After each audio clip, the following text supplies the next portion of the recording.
Muy buenas tardes para todos los que nos acompañan en el día de hoy, en el Campo Innova.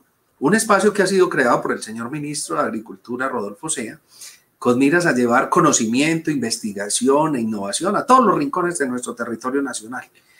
¿Con qué fin? Con el fin de cerrar esas brechas tecnológicas, permitir que esa investigación aplicada no se quede en los anaqueles, no se quede en los papers, sino que llegue a los territorios y los podamos utilizar para el bien de cada uno de los que estamos allí trabajando, produciendo día a día para poder proveer los alimentos, para poder darle valor agregado a ellos, etcétera, etcétera. Para hoy hemos invitado a una persona bastante conocedora de lo que a todos nosotros nos interesa, que tiene que ver obviamente con el suelo, la microbiología del suelo, el doctor Luis Orlando Castro Cabrera, profesor de la Universidad de Nueva York, profesor de la Universidad Nacional de Colombia, profesor de la Universidad de Chapingo, México, del TEC de Monterrey. Lo tenemos en este momento está ubicado en este momento en México y desde allá nos acompaña para darnos esta conferencia que va a ser de mucha importancia para cada uno de nosotros. Entonces, él como investigador, científico, apasionado por la microbiología del suelo, la biotecnología y todo lo que tiene que ver en su entorno y los desarrollos, tiene varias patentes, etcétera, pues yo lo invité para que muy amablemente nos acompañara con ese conocimiento y ponerlo al servicio de todos nosotros. ¿Qué es lo que está pasando en el mundo? ¿Cómo un colombiano está haciendo ciencia, tecnología, innovación para el mundo? No está en nuestro territorio, pero nos quiere ofertar su conocimiento y ponerlo al servicio de todos los colombianos, de todos los productores. Y por eso reciba, doctor Luis, un saludo muy especial de nuestro ministro Rodolfo Sea, darle las gracias por aceptar esta invitación y obviamente agradecerle por ese compromiso que tiene usted con nuestra patria.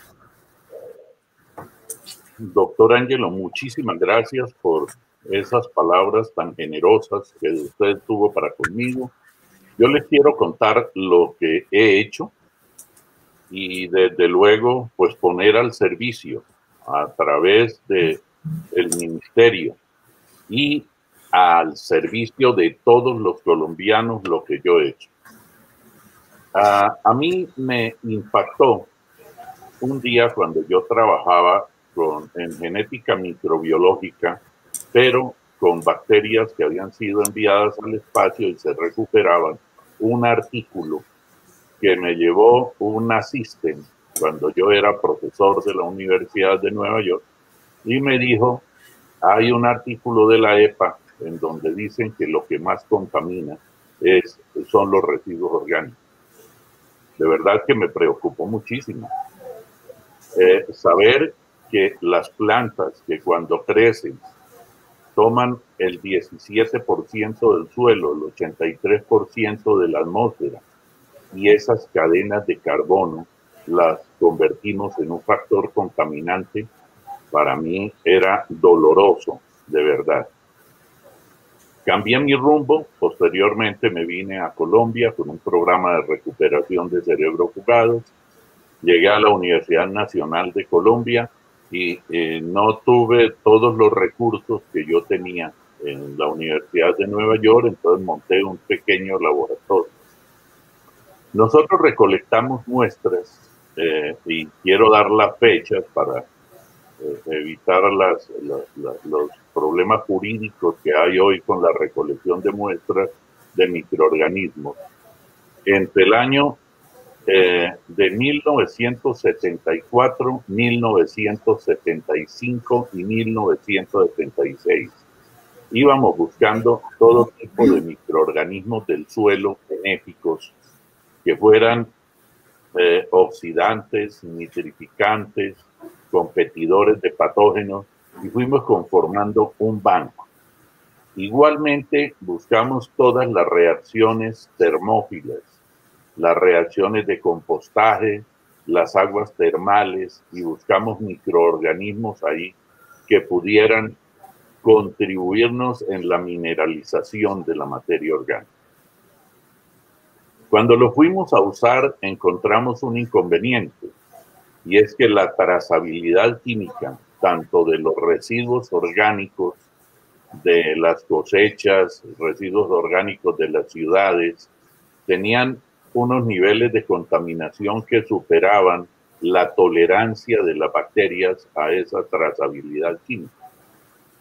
Entonces decidimos ponernos a trabajar en la generación de lo que hemos denominado la quimioresistencia. Estudiando un microorganismo, el Fusarium oxyosporum, ese microorganismo nos enseñó cómo había adquirido la quimioresistencia, un microorganismo patógeno, como todos seguramente los que me escuchan lo saben, que hace mucho daño, que convirtió al clavel prácticamente en un cultivo nómada, y de él aprendimos y empezamos a generar quimioresistencia en los microorganismos benéficos. Eso es bien importante que lo expliquemos, profesor. Quimioresistencia. Correcto. Si me permiten, vamos a mostrar unas imágenes. Entonces, adelante con la primera imagen. Esas bacterias que benéficas del suelo, que morían con una trazabilidad química muy baja, nosotros la llevamos al laboratorio y empezamos a tomar todas las moléculas químicas que habían sacado las casas de agroquímicos en cada uno de los momentos donde hemos solicitado las patentes. Las llevábamos esas cantidades aplicadas y calculábamos 20 centímetros de profundidad en el suelo en 10.000 metros, es decir, estábamos hablando de 2.000 metros cúbicos por hectárea. Entonces eso lo calculábamos, lo llevábamos a una caja de Petri de 100 centímetros cuadrados y ahí poníamos la dosis que se hacía por primero el peso en balanzas de precisión y después por diluciones llegábamos a la misma dosis que tenían los suelos. Cuando nosotros determinamos el nivel letal de la concentración de agroquímicos para las bacterias, entonces hicimos una reducción al 50% y las bacterias empezaron a reproducirse y nosotros fuimos aumentando a esas bacterias que iban tolerando esos agroquímicos, fuimos aumentando la dosis y hoy hemos llegado, para no tomarme más tiempo del que me vayan a dar ustedes, hoy hemos llegado a un 630% de quimioresistencia. ¿Cómo lo hemos hecho? Ya algunas de esas bacterias, si regresamos a la primera diapositiva, le agradezco, esas bacterias, a la segunda, perdón, esas bacterias nosotros las manejamos en el laboratorio y las llevamos a un banco PCT con fundamento en el acuerdo, en el Tratado de Budapest, y la llevamos a ese banco. En el caso de México, tenemos aquí un banco cerca a Guadalajara, la llevamos y entonces le decimos a los señores del banco y llenamos un formulario donde damos la metodología de comprobación y ellos empiezan a comprobar lo que nosotros les hemos dicho y una vez lo comprueban que efectivamente resisten el 630% de quimioresistencia,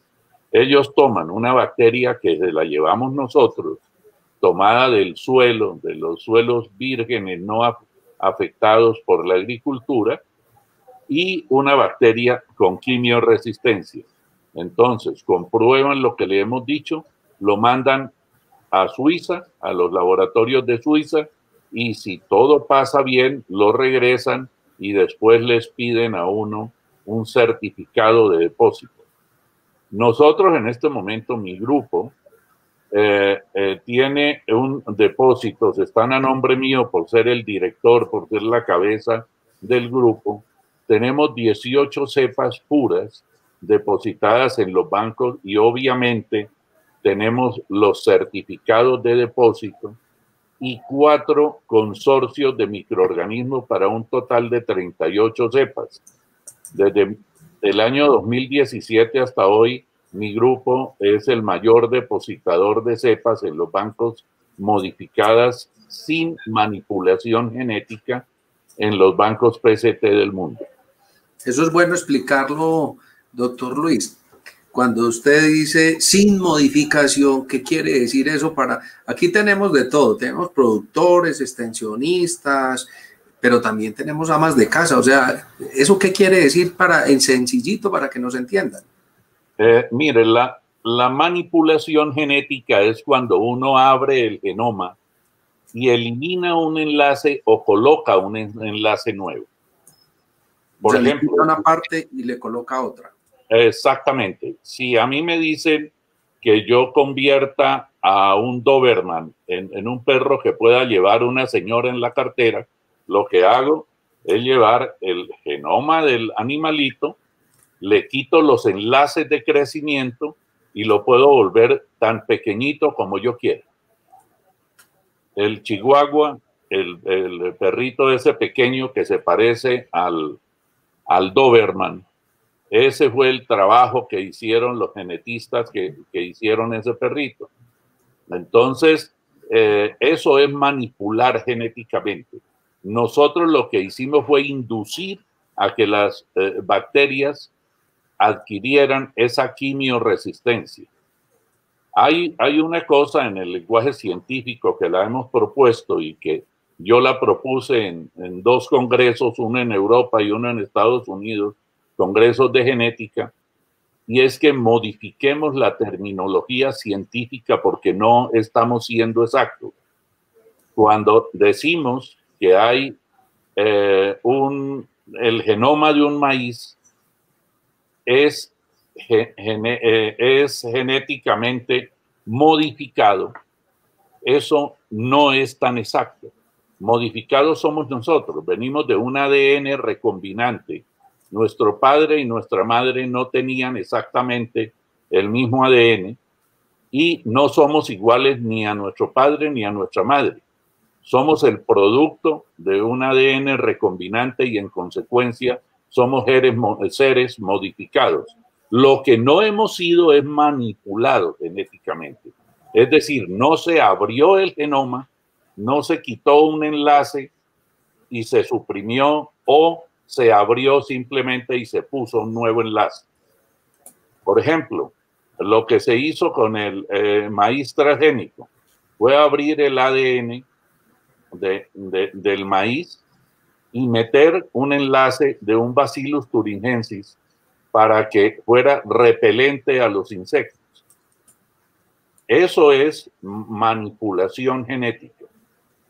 Entonces, es esa precisión en el lenguaje científico, yo la he propuesto con el primero que tuve una conferencia, discusión, llamémosla así, fue con el doctor Bolívar Zapata, Premio Príncipe de Asturias en Ciencias, después de la publicación de un libro donde él me invitó a presentarlo. Entonces, esa precisión es que, y tenemos que ser radicales, nuestros microorganismos no han sido manipulados genéticamente. No sé si ha quedado clara la explicación.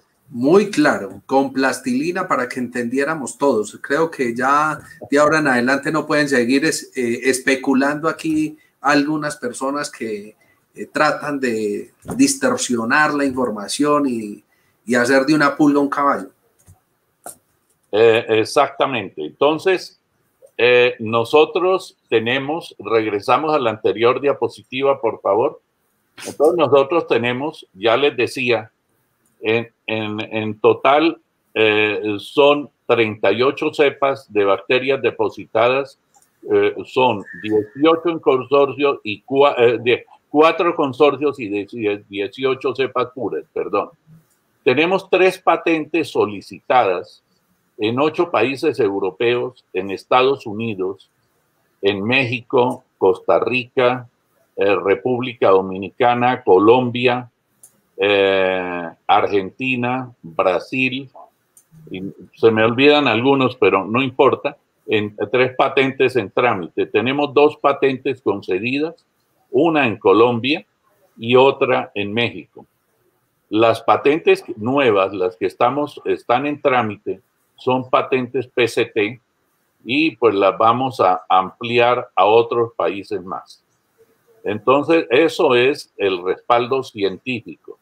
Ahora, vamos a ver esto, qué hace, para qué sirve y cómo puede contribuir al desarrollo de las nuevas exigencias de la agricultura global y particularmente Colombia, que tiene una tradición agropecuaria tan profunda, igual que la tiene México, porque hay gente conectada en Argentina, en México y en Estados Unidos, en varios países del mundo.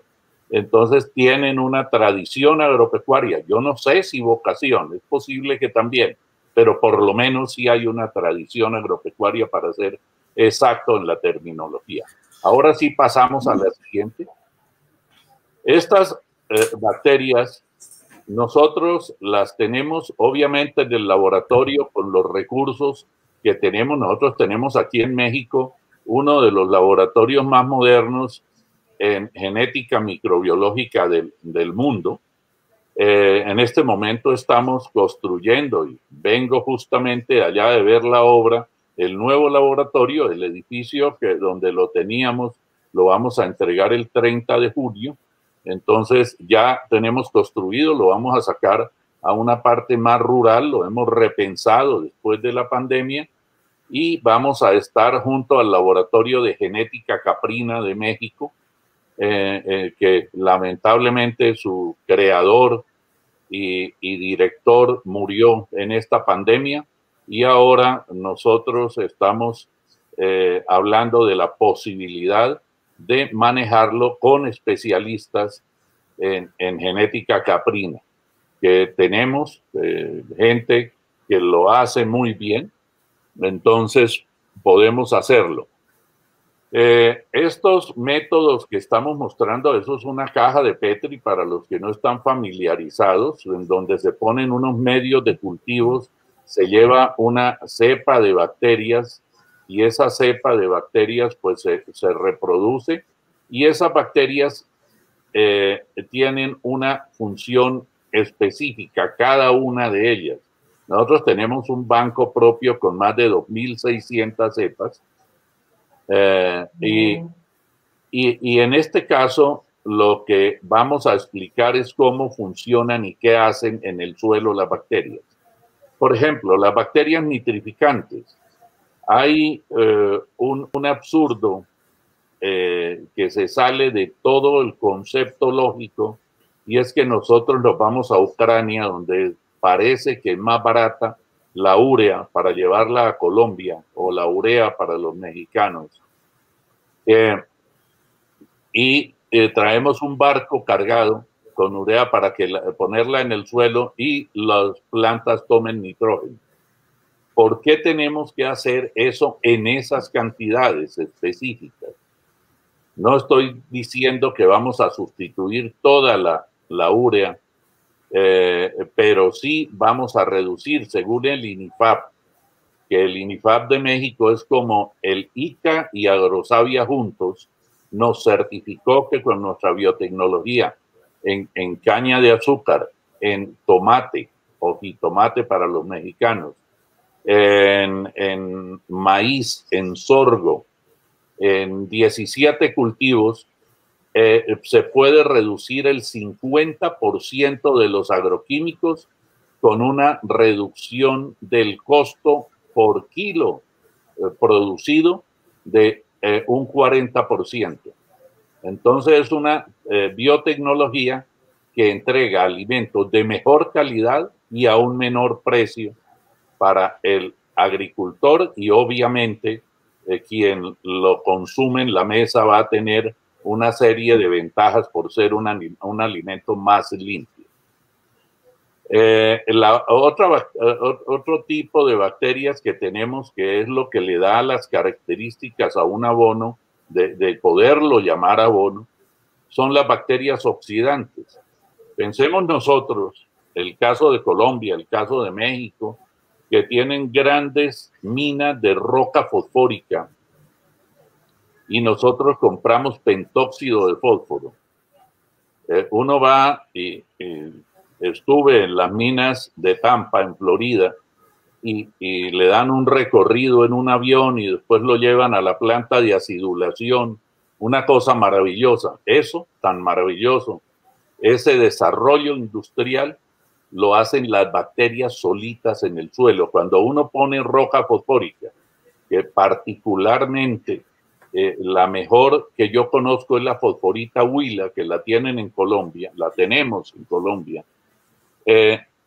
La mayoría es P2O4, entonces como no es hidrosoluble, las plantas no lo pueden asimilar.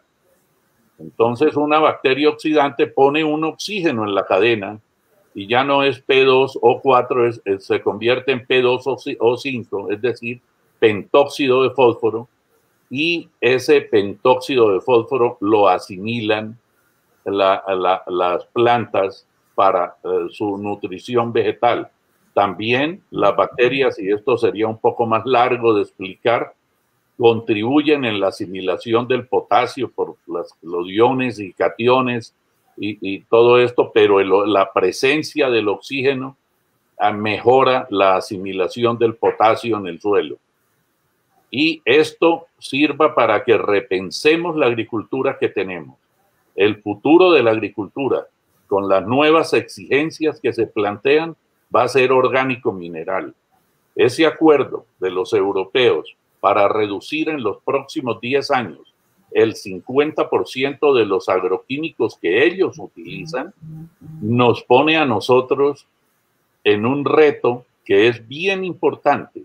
Nosotros vamos a tener que reducir la trazabilidad química de los alimentos que producimos, porque si ellos se autoexigen esa calidad de alimentos para su producción, llamémosla local en Europa, ellos van a exigir a quien le compren. Europa tiene dos ventajas para los países que quieran venderle alimentos. La primera ventaja que tiene es que nunca va a ser autosustentable en alimentación. Entonces, ellos tienen que importar aproximadamente el 50% de su seguridad alimentaria.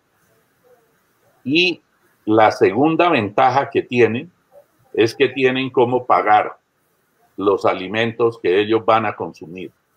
El país que produzca alimentos en un quinquenio, los próximos 5 años, señores, va a ser el país poderoso. Ya el petróleo pasó. Ahora viene la época de los alimentos y para los incrédulos los invito a que entren a las páginas de Naciones Unidas y vean la crisis alimentaria anunciada por ellos para el 2050. Total, que tenemos un reto y ese reto lo vamos a asumir y lo vamos a asumir con altura, con responsabilidad histórica. Y yo creo que nuestros países tienen una gran, pero gran oportunidad de desarrollarse. Pasamos a la siguiente.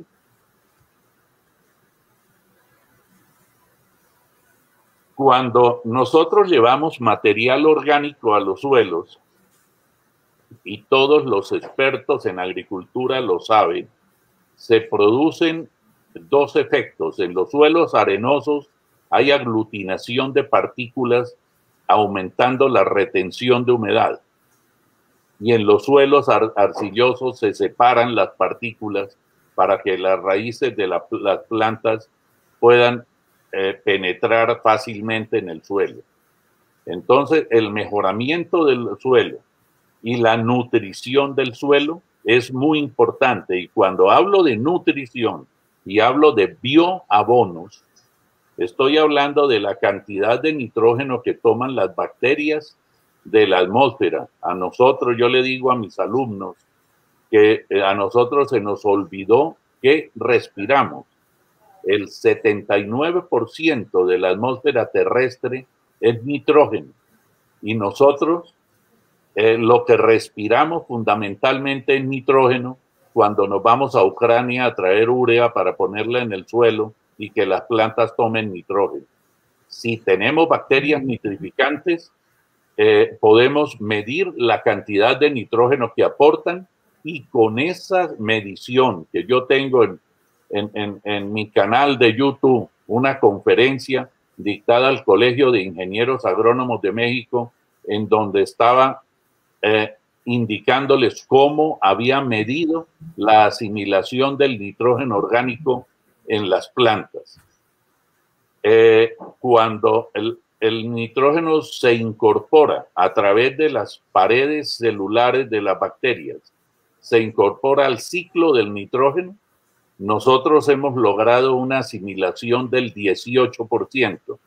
Para los cálculos que ustedes van a encontrar en el canal de YouTube, nosotros consideramos el 15% para tener un 3% de margen de seguridad, y con ese nitrógeno se disminuye la demanda de urea, no de urea, porque la urea tiene el 46% de nitrógeno, de nitrógeno contenido en la urea en un 50%. Cuando un agricultor pone 50 kilos de urea, el 46% de esos 50 kilos es el ingrediente activo y el otro es un material inerte.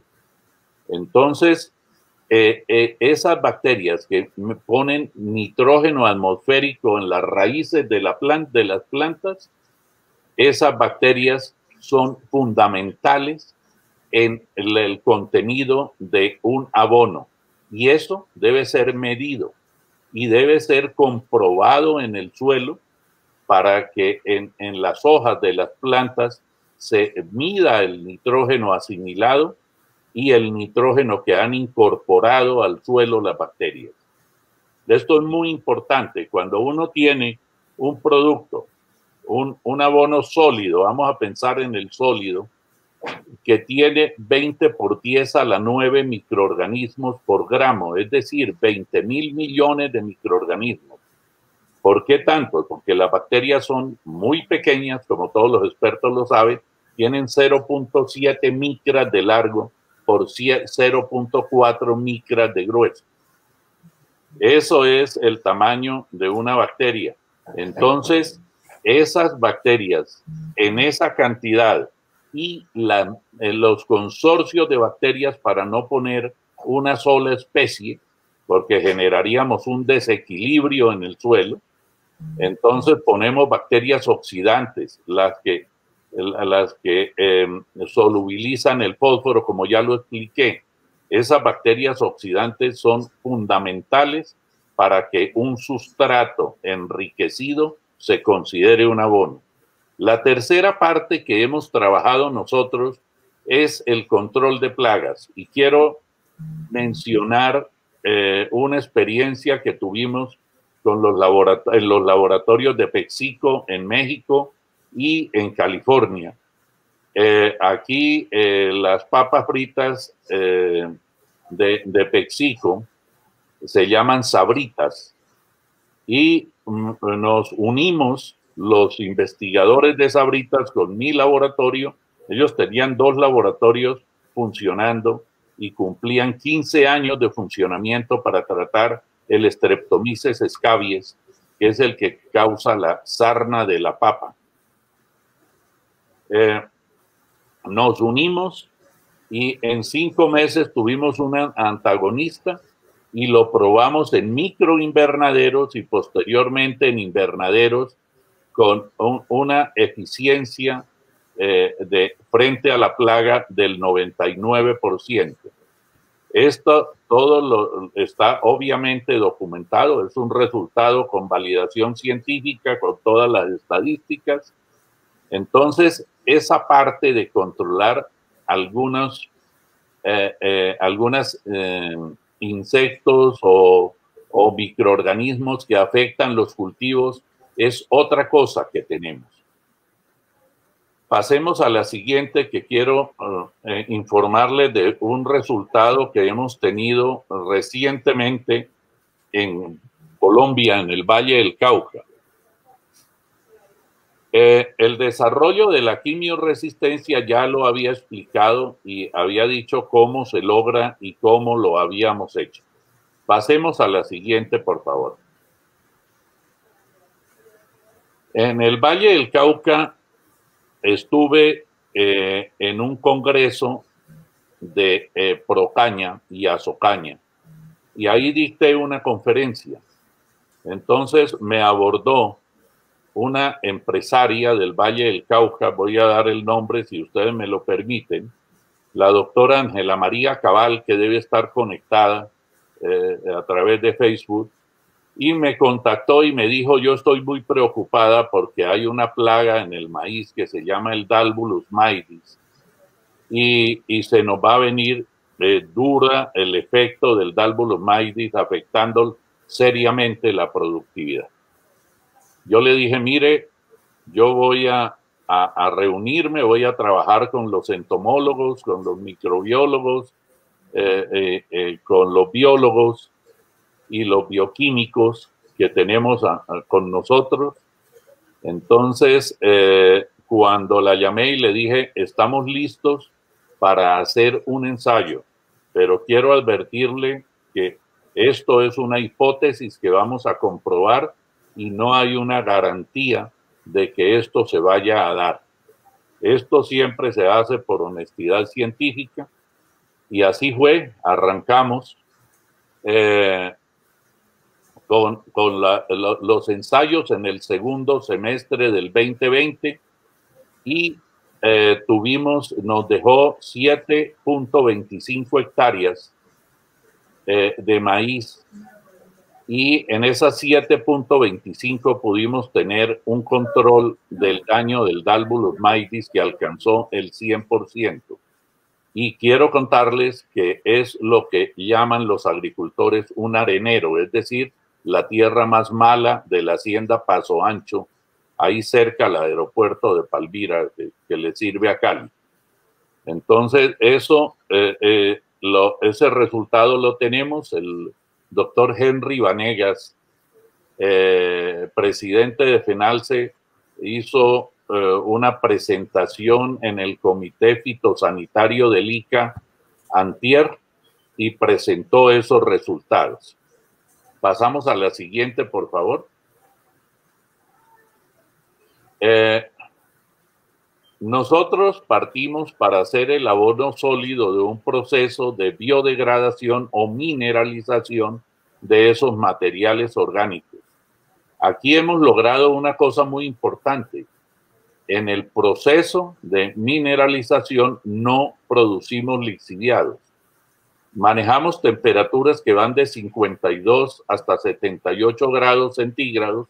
Nosotros no tenemos problemas con la evaporación y con la pérdida de nitrógeno en el proceso, porque usamos durante el proceso bacterias termonitrificantes.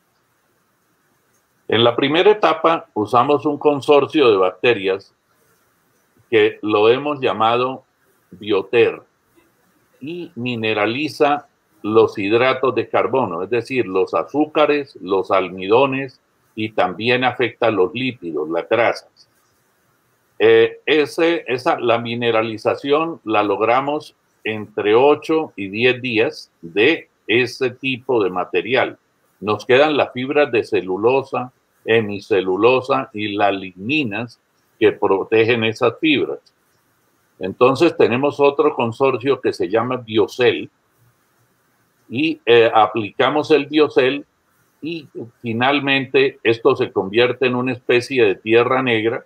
La pasamos por dos tamices, normalmente uno de 1 pulgada y otro de 2.4 milímetros, y tenemos un sustrato que no es un abono. A ese sustrato le aplicamos un consorcio de bacterias que lo llamamos biocón. Ese biocón es el que lleva las bacterias oxidantes, las nitrificantes y las competidoras de patógenos. En ese punto necesitamos nosotros el apoyo de los ingenieros agrónomos que nos digan: en este cultivo se requiere primero, estos son los niveles de nutrición, y nosotros le podemos decir cuánta de esa nutrición podemos sustituir. Y segundo, tenemos la información de las enfermedades, de los insectos, de las bacterias o los hongos que afectan el cultivo. Entonces, esas bacterias que afectan el cultivo, le ponemos los antagonistas y ya va el abono sólido en el suelo. Los hongos, que son esporógenos, hay una creencia que si van al suelo no atacan a los, por ejemplo, a las larvas que están afectando un cultivo. No, las esporas de los hongos son 200 veces más volátiles que una semilla de diente de león, entonces están en la atmósfera. Nosotros hemos hecho pruebas específicamente para el Fusarium oxysporum en una caja de Petri a 1,70 de altura. Se fija una estaca, se llevan las cajas de Petri, se abren y se dejan 20 segundos expuestas, se tapan y se cierran y se llevan al laboratorio y crecen los que supuestamente están en el suelo. Entonces, eso hay que entenderlo perfectamente. En ese momento tenemos un abono. Tenemos otro tipo de abono, que es un abono líquido, que tiene un concentrado de bacterias y lo hacemos con varios componentes naturales, con extracto de quinasa, que es los que aceptan internacionalmente para poderlos exportar, y le agregamos una serie de compuestos para que crezcan los microorganismos como malta, agares, y sacamos un abono orgánico en donde también estamos cerca de más o menos 9 por 10 a la 17 de concentración de microorganismos. Entonces es un sustrato, un abono altamente concentrado y que tiene las mismas características que hemos venido mostrando de este abono sólido. El abono líquido lo tenemos disponible en Colombia y en México, y pues me gustaría que quienes estén interesados en hacer algunas pruebas en sus cultivos puedan conocerlo, tener la experiencia y saber que este producto es algo realmente novedoso. Pasamos a la siguiente, por favor, que quiero explicar ya con este antecedente. Esto es el tratamiento de materiales orgánicos. Se pueden usar los residuos sólidos municipales con el montaje de plantas de separación o la cultura de separación de los residuos en la fuente. Pasamos a la siguiente. La siguiente, por favor. Estos son los materiales tratados. Son una especie de tierra negra. A la izquierda tenemos uno ya tamizado. No tiene partículas superiores a 2.4 milímetros. Pasemos a la siguiente, por favor. La siguiente, por favor. Hemos trabajado con residuos de lagos. Por ejemplo, con la CAR se hizo un trabajo demostrativo con las plantas acuáticas de la laguna de Púquene, creo, y se sacó el material, se trató y se hicieron todas las pruebas y se generó un modelo de tratamiento de esos residuos que beneficiara a los suelos y a la agricultura. Pasamos a la siguiente, por favor. También hemos trabajado con cachaza de caña de azúcar y con estos productos tenemos la restauración podemos hacer la restauración de los suelos, yo diría la creación de los suelos. ¿Cómo estamos trabajando?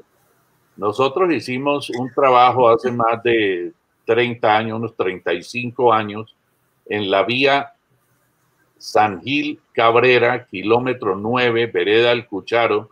Es una zona desértica y tomamos el 25% de abono y el 75% de suelo. Hicimos lo que llamamos unas materas, unos huecos de 60 por 60 por 60 y ahí cultivamos. Y cuando abandonamos esto, regresamos 2 meses más tarde, sacamos 5 cultivos y 2 meses más tarde había crecido pasto. Ustedes no imaginan la emoción que siente uno al ver que se creó el suelo, que se regeneró el suelo. Entonces, estos trabajos que hemos demostrado y que los han tomado, en este caso una universidad española, la Universidad de Huelva, como un modelo de reconstrucción de suelos, de creación de suelos, para ser exacto en el término. Entonces, eso lo queremos hacer y estamos proponiendo hacerlo en los llanos orientales. Yo he tenido un sueño, saber uno que entierra más de 3.000 toneladas de material orgánico en Bogotá, cuando están tan cerca los llanos orientales. ¿Qué tal producir un poco más de 1.000 toneladas de abono por día y llevarlos para crear suelo en los llanos orientales? ¿Cómo cambiaría la economía de los propietarios de esos suelos? ¿Cómo cambiaría la productividad de los alimentos en Colombia? Porque en los llanos orientales hay una gran tradición ganadera en general, agropecuaria, y ahí sería extraordinario poderlo hacer. Ese es el compromiso, doctor Luis, de que nosotros con usted tengamos ese apoyo, ese respaldo para empezar a trabajar en la reconstrucción de ese suelo, en la construcción de ese suelo en la Orinoquía. Qué bueno que me den esa oportunidad, porque yo tengo un temor y es morirme sin que lo que hemos hecho le sirva a la humanidad. Ese es mi mayor temor. Entonces, seguimos a la siguiente, por favor.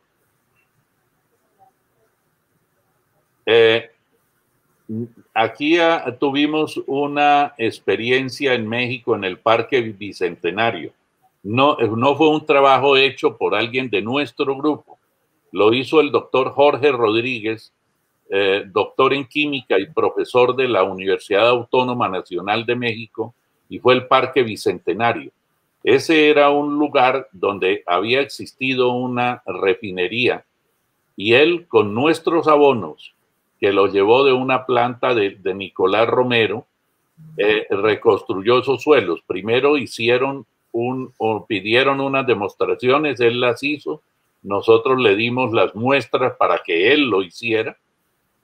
Posteriormente, cuando le dieron el contrato para la reconstrucción, para la construcción de suelos, ahí en ese caso, nosotros ya le vendimos el abono y ahora hay un parque ahí donde la gente puede ir a pasear los domingos, los fines de semana, cuando la pandemia lo permite. Pasemos a la siguiente, por favor.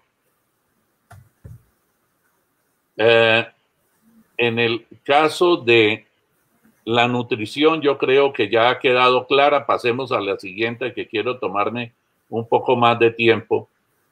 Estos son algunos casos de éxito. La foto de mayor tamaño que está arriba Esto es en la hacienda Paso Ancho con maíz. En el segundo semestre que trabajamos allá, o sea, el primer semestre 2021, ya nos dieron 20 hectáreas y el resultado fue exactamente el mismo. La empresaria nos dio la oportunidad de trabajar con 96 hectáreas de soya que se están cultivando, y esto es todavía un proceso demostrativo en donde han hecho seguimiento, por ejemplo, lo del CIF, el Centro Internacional de Física de la Universidad Nacional, FENALCE, ha hecho seguimiento, y otras instituciones. Entonces, pues tenemos ya una demostración significativa en maíz de 20 hectáreas que ya pues puede hacerse en cualquier área que se requiera. Y las 96 hectáreas de soya van excelentemente bien. Hay unas informaciones que tenemos de los agrónomos donde están muy contentos. Estamos en los primeros 20 días de desarrollo de la soya, tal vez 22 días, y estamos todos muy satisfechos con esos resultados. Ahí en el maíz tuvo usted inicialmente unas producciones por hectárea de ¿cuántas toneladas, doctor Luis? Qué pregunta tan oportuna, doctor.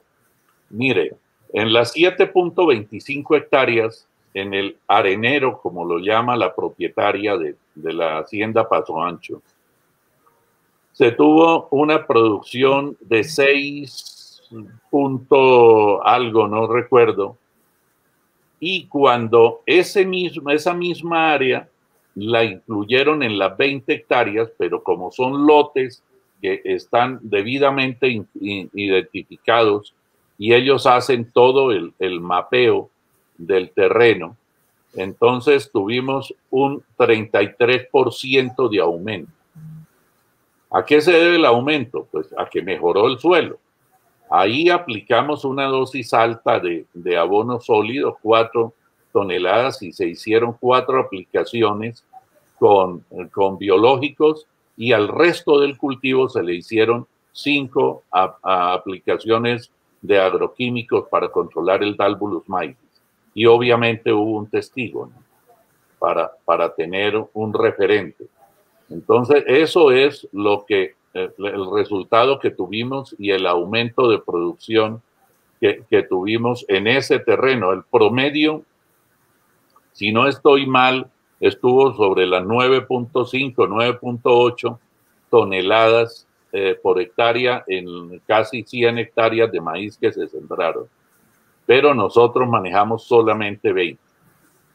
Entonces ya yo creo que hemos generado la confianza en el productor para poder manejar como nos ha permitido manejar 96 hectáreas de soya en este momento, y los que estén interesados y estén en el Valle del Cauca es la doctora Ángela María Cabales. Yo creo que es fácil localizarla, presidenta de Procaña y vicepresidenta de FENALCE.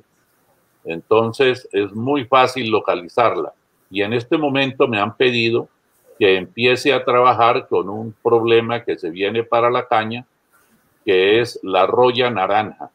Es un hongo un poco complicado. Yo tengo ya los de Azocaña. Me mandaron toda el mapeo genético del hongo, lo estudié y ya tenemos una primera hipótesis para atacarlo. Eso es nuestro trabajo, y lo que nos gusta a nosotros es que nos envíen los problemas para ver si los podemos resolver o no. No todos los problemas los vamos a poder resolver, pero por lo menos vamos a trabajar con profundidad, con seriedad, con responsabilidad científica. Pasamos a la siguiente. este control biológico que ya he hablado tanto, pasemos a la siguiente, por favor. Este es el caso de Sabritas. Este es el aspecto de una papa afectada por el Streptomyces scabies. Es una bacteria y ellos perdían, según lo que me informaron a mí, a más de 15 millones de dólares por año por esta plaga. Y nosotros logramos el control de la plaga con un consorcio de 4 microorganismos y no pusimos los más agresivos. Se presentaron algunos inconvenientes porque la mayoría de los investigadores de Sabritas eran químicos. Entonces ellos, cuando encontraron poblaciones de bacterias tan altas, vieron que el Streptomyces scabies no había disminuido y por el contrario había aumentado. Yo les decía, no tiene posibilidad de hacerle daño a la papa porque va a tener una competencia enorme por parte de los otros microorganismos benéficos que hemos puesto en el suelo y obviamente todo el efecto del abono sólido que usamos para este experimento. Aquí no usamos bioabono líquido. Y logramos ese resultado en 5 meses a nivel de microinvernadero e invernadero. Y ya esta tecnología se pasó a los productores de semilla para las papas que Sabritas utiliza para sus papas fritas. Sabritas, repito, es la empresa de PepsiCo que hace papas fritas en México. Este es uno de los resultados que tenemos validados con toda la profundidad científica. Pasemos a la siguiente. Bueno, aquí el control biológico de plagas ya lo he mencionado y podemos pasar a la siguiente, por favor. Aquí llegamos a al problemita del Dalbulus maitis. Mostremos la siguiente donde hay unas orugas, el ciclo del Dalbulus maitis. Este es el ciclo. Nosotros tuvimos que estudiar el ciclo y la única estrategia que usamos fue atacar el huevecillo, atacar la larva y atacar el adulto. En el adulto hay dos situaciones. El adulto juvenil, que es el que más daño hace, y nosotros al atacar toda la cadena, y si logramos una reducción del 98% de los individuos en el área tratada. Y el daño, la reducción fue del 100%. Como le digo, con aumento en el segundo semestre en la productividad. Pasemos a la siguiente, por favor.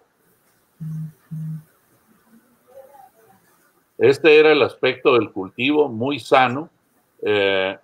Los agrónomos que llegaban a visitar la finca, porque esa hacienda pues es un referente de innovación en el Valle del Cauca, decían el lote que está a la derecha, ¿qué tiene? Porque es diferente, el color de las hojas está muy bonito, no tiene ninguna afectación. Y pues hicimos hasta conteo de granos, la dureza de los granos, el tamaño de los granos.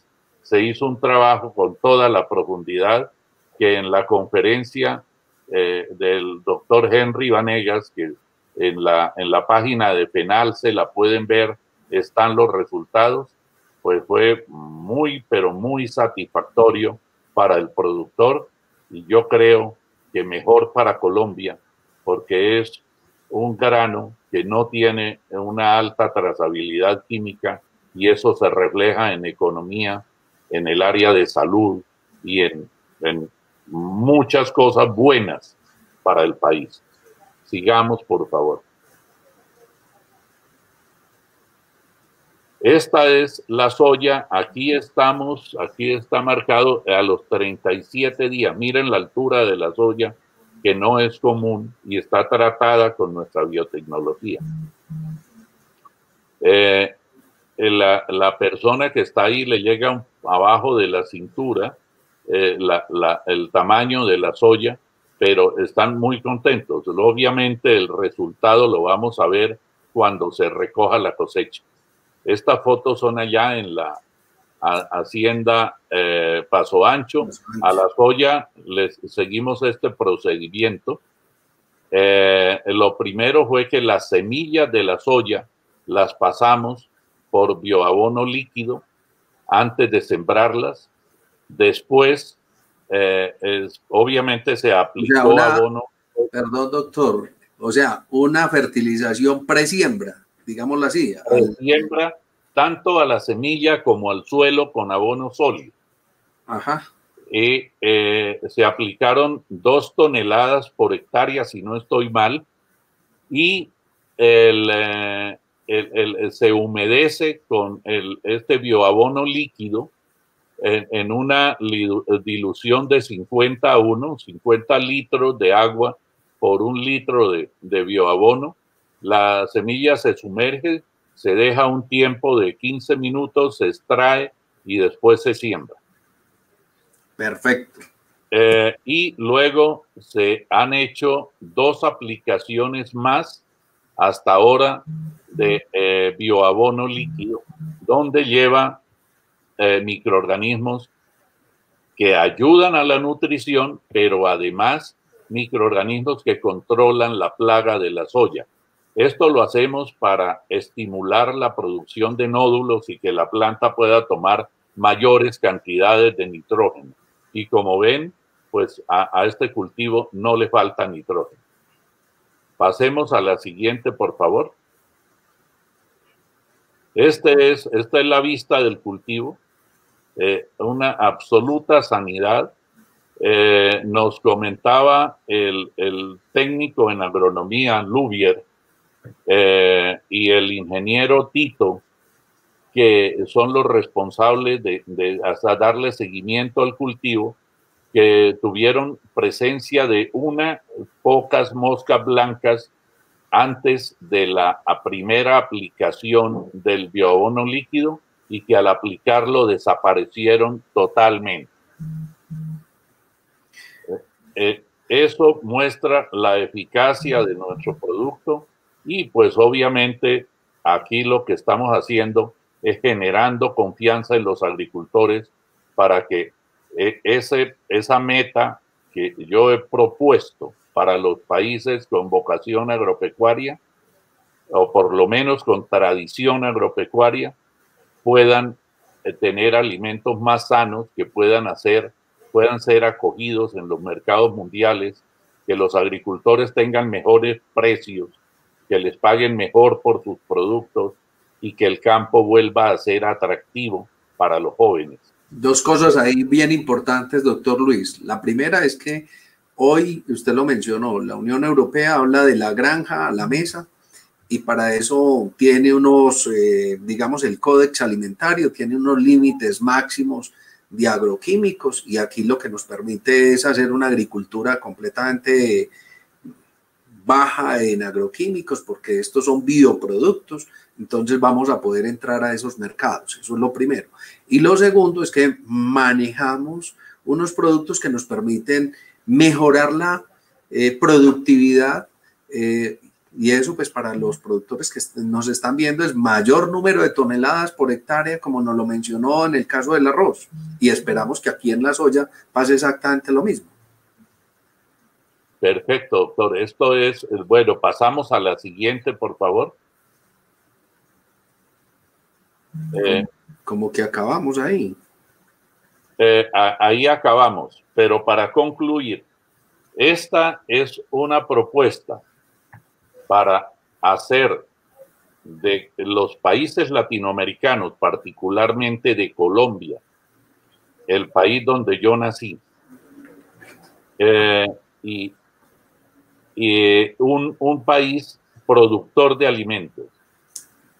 Yo he sostenido que todas las riquezas que se dieron en el pasado, los países ricos porque tenían petróleo, en 5 años ya los carros eléctricos, los carros de hidrógeno van a invadir los mercados y el petróleo no va a tener el precio que tuvo y nunca lo va a volver a alcanzar.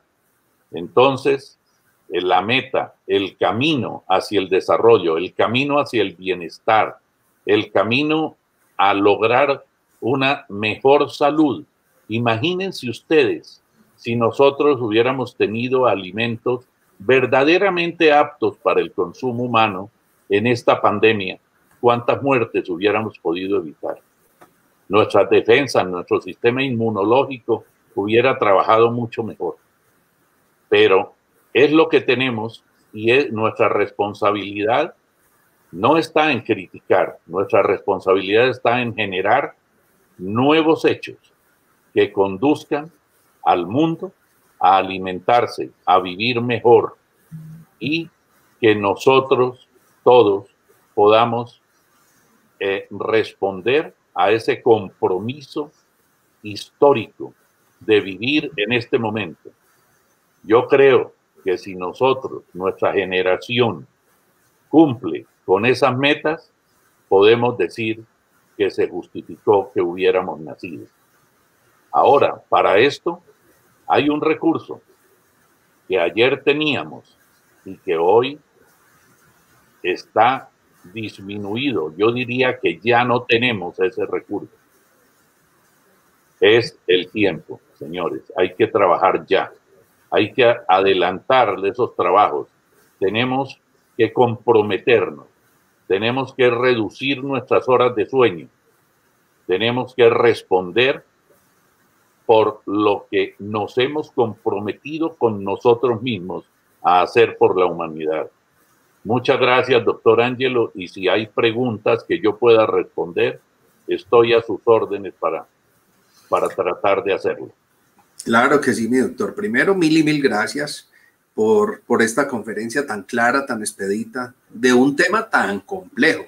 Porque, doctor Luis, usted nos hace ver esto tan sencillo, tan fácil, que es lo que buscamos nosotros en este programa, de que todos podamos entender desde el científico más, digamos, más connotado, hasta el productor más sencillo, más humilde que tenemos en nuestro territorio nacional.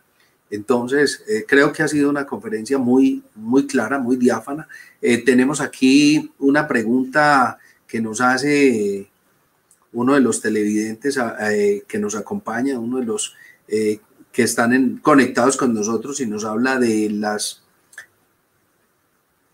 hortalizas. Dentro de eso, pues nos habla de qué manejo, qué trabajos ha realizado usted en algunas hortalizas, como digamos las habichuelas, el tema de las arvejas, las hojas como el apio, el cilantro, el perejil. Si en eso también hay algunos desarrollos que usted tenga, digamos, dentro de los estudios que ha realizado, doctor Luis.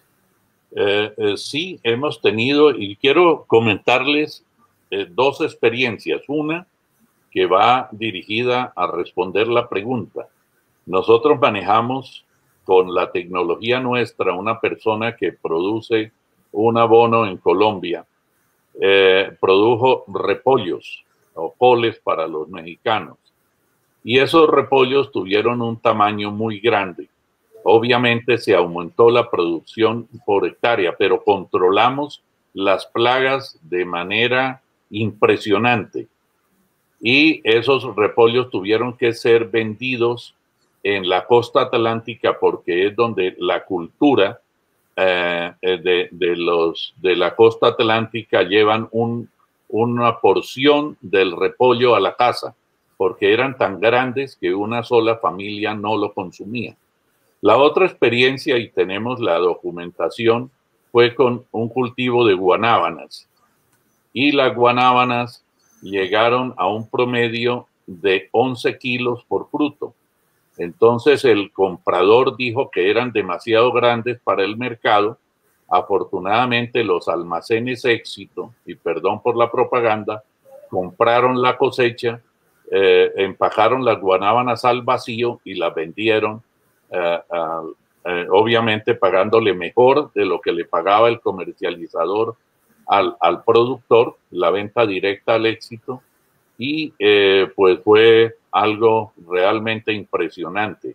Pero sí hemos trabajado en hortalizas, y lo que más afecta a la hortaliza son los gusanitos, las larvas que afectan, y hemos tenido un control total con un complejo de microorganismos que aplicamos para eso. Nosotros en este momento, el abono líquido, pues es nueva la producción de manera directa por Salus Mundi. Entonces estamos tramitando los permisos ante el ICA, todas las licencias. Tenemos ya una persona experta en esto adelantando los permisos. Esto lo digo porque lo que estamos haciendo ahora son entregando muestras que puedan generar el nivel de confianza en los productores para que cuando salga el permiso del ICA podamos poner los productos en los almacenes y los puedan comprar. Pero estamos haciendo pruebas en todos los tamaños, como ya lo dije, y pues todos somos conscientes de lo que tenemos, y hemos sido muy claros, como lo estoy diciendo ahora, por honestidad, decirles esto que les estoy diciendo. Doctor Luis, pues entonces dentro de esas pruebas que nos va a obsequiar para poderlas poner en práctica en nuestros diferentes cultivos, yo lo invito para que pongamos esos productos, los pongamos al servicio de unos productores en la Orinoquía y hagamos ese análisis de qué pasa allá, cómo vemos evolucionar ese territorio, no solamente que es la despensa de Colombia, sino también del mundo, porque 4 millones de hectáreas que tenemos allí nos van a permitir no solamente pues, desarrollar esos suelos, sino también desarrollar una agricultura altamente competitiva, altamente rentable, una agricultura exportable. Entonces yo creería que allí tenemos un espacio bastante grande para que empecemos a trabajar, y yo lo invito para que nos acompañe de esa manera tan generosa que nos lo ha propuesto. Perfecto. Yo quiero decirles con quién contamos, porque a uno cuando lo ven y cuando me ven a mí ya a esta edad, ya viejito, con 73 años, todos los que van a comprar los productos dicen, este se muere mañana. Nosotros tenemos un equipo que pase lo que pase va a seguir trabajando. Tenemos primero un equipo administrativo encabezado por el doctor Germán Mejía, quien fuera un directivo del INALDE, del diplomado y maestría en alta gerencia. Tenemos un ingeniero ambiental con maestría en negocios, que es Raúl Amón. Y en el equipo científico, el segundo mío es el doctor Jorge Membrillo Hernández. El doctor Membrillo es el único latinoamericano que se ha desempeñado como director de microbiología de la Universidad de Harvard. Fue premiado por la reina Isabel II. Él está conectado vía Facebook en este momento con nosotros, el doctor Jorge Membrillo, y fue premiado con el premio que crearon cuando Fleming desarrolló la penicilina. Tenemos al microbiólogo Miguel Ángel Lavado, Margarita María Castro, bióloga con especialización en control de plagas, es la gerente de nuestro laboratorio en Colombia y además es mi hija. Tenemos, bueno, bacteriólogos, biólogos y obviamente me falta mencionar a la que manda. Es la ingeniera y maestra en ambiental Paulina Arias, que además es mi esposa, entonces ella es la que manda y es santanderiana, entonces pues no se le dificulta el liderazgo. Bueno, usted me había comentado que el doctor Jorge Membrillo nos podría acompañar en un programa de estos Yo creería que por el interno ya podemos coordinar para cuándo lo podemos tener aquí en el Campo Innova. Y no le quito más tiempo, doctor Luis. Le quiero agradecer en nombre de nuestro señor viceministro Juan Gonzalo Botero, ingeniero agrónomo, conocedor del sector agropecuario como el que más, y que le manda a agradecer por esta gran conferencia que nos ha brindado el día de hoy. Doctor, muchas gracias. Estoy a las órdenes. Y pues por la página web, si ponen mi nombre en cualquier buscador, pueden enviarme las preguntas que tengan y podemos elaborar el contacto. ¿Quiere? Perfecto. Doctor Luis, muchas gracias. Feliz noche para todos. Los espero mañana a las 5 de la tarde en el Campo Innova. Feliz noche. Gracias, doctor.